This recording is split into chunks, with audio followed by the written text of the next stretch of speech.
Assalamualaikum warahmatullahi wabarakatuh. Anak-anakku sekalian, berhubung kemarin ibu tidak sempat masuk di kelas kalian dan ada materi yang harus ibu jelaskan, yaitu terkait hukum bacaan nun sukun atau tanwin.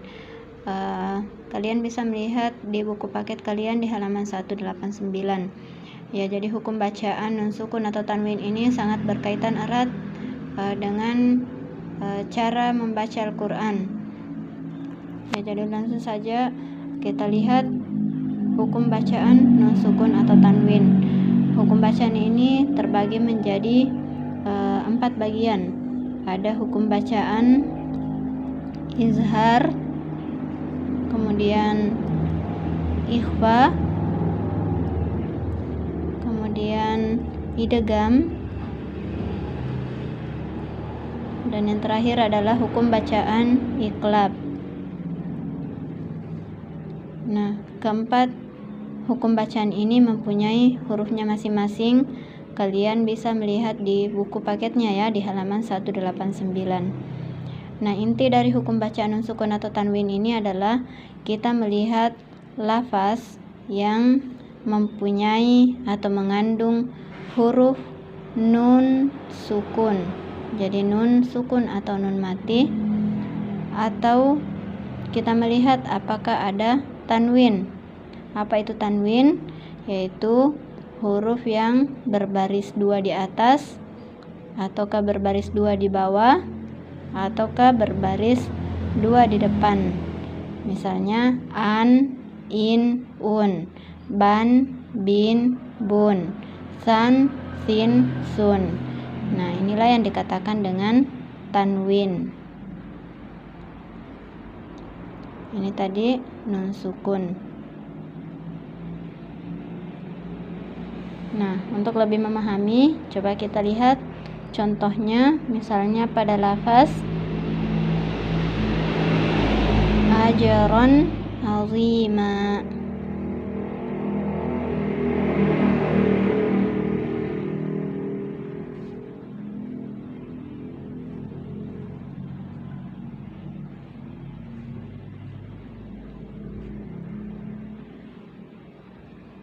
Ya, jadi di sini kalian bisa melihat, kita cari dulu apakah ada nun sukun di sini. Nah, tidak ada ya. Jadi kita cari tanwin lagi. Oh, ternyata ada tanwin, yaitu pada huruf ro, ron. Ada juga tanwin di ujung, yaitu pada lafaz man. Tetapi karena kita tidak di belakangnya huruf man ini tidak ada lagi huruf, jadi kita tidak perlu memperhatikan ini. Yang kita perhatikan adalah tanwin pada lafaz ron. Nah, kita lihat setelah tanwin ini ada huruf apa di belakangnya, yaitu ada huruf ain. Huruf ain. Jadi ada tanwin bertemu dengan huruf ain. Nah, huruf ain itu termasuk huruf apa? Apakah dia izhar, ataukah ikhfa, ataukah idgham atau iqlab? Coba kalian lihat di bukunya di halaman 189. Nah, ternyata ain itu adalah salah satu huruf izhar. Maka lafaz ajron azima hukum bacaannya adalah izhar. Nah, alasannya tadi karena ada tanwin bertemu dengan huruf ain. Oke, bisa dipaham ya. Selanjutnya pada lafaz min qablika misalnya,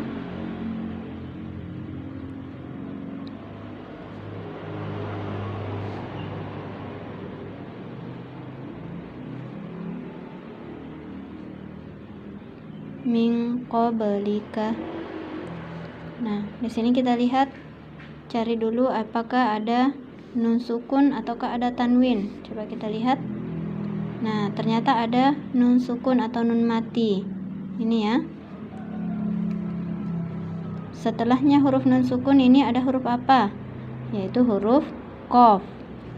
Jadi setelah nun sukun ada huruf qaf.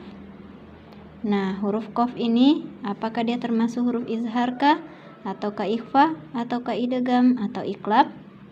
Coba diperhatikan kembali bukunya di halaman 189. Oh, ternyata huruf qaf itu adalah salah satu huruf ikhfa. Jadi min qablika hukum bacaannya adalah ikhfa, ya, karena ada nun sukun bertemu dengan salah satu huruf ikhfa, yaitu huruf qaf. Nah, bagaimana penerapannya ketika membaca Al-Quran? Nah, izhar ini tanwinnya dibaca jelas karena bertemu dengan ain.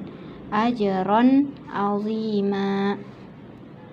Kentara huruf tanwinnya ron, ajron azima. Berbeda tadi dengan lafaz min qablika. Nah, di sini nun sukun bertemu dengan qaf, hukum bacaannya ikhfa, maka nun sukunnya tidak dibaca jelas. Bukan min qablika, tetapi seolah-olah menjadi min, seolah-olah ada huruf eng, min qablika.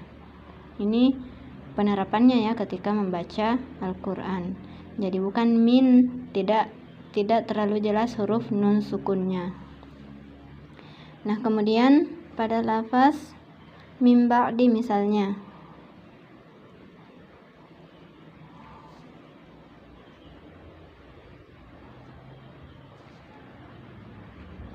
min ba'di. Nah, kita cari apakah ada nun sukun atau tanwin di sini. Nah, ternyata ada nun sukun. Setelah huruf nun sukun ada huruf apa? Yaitu huruf ba. Ada nun sukun bertemu dengan huruf ba. Nah, huruf ba ini termasuk huruf izharkah atau ikhfa atau idgham atau iqlab? Nah, ternyata ba itu adalah huruf iqlab. Jadi mim ba'di hukum bacaannya adalah iqlab karena ada nun sukun bertemu dengan huruf ba. Maka bagaimana penerapannya? Yaitu ketika nun sukun bertemu dengan ba, nun sukunnya tidak dibaca jelas, bukan lagi min, melainkan berubah bunyinya menjadi mim. Mim ba'di. Jadi bukan min ba'di, melainkan mim ba'di. Oke? Bisa dipaham ya?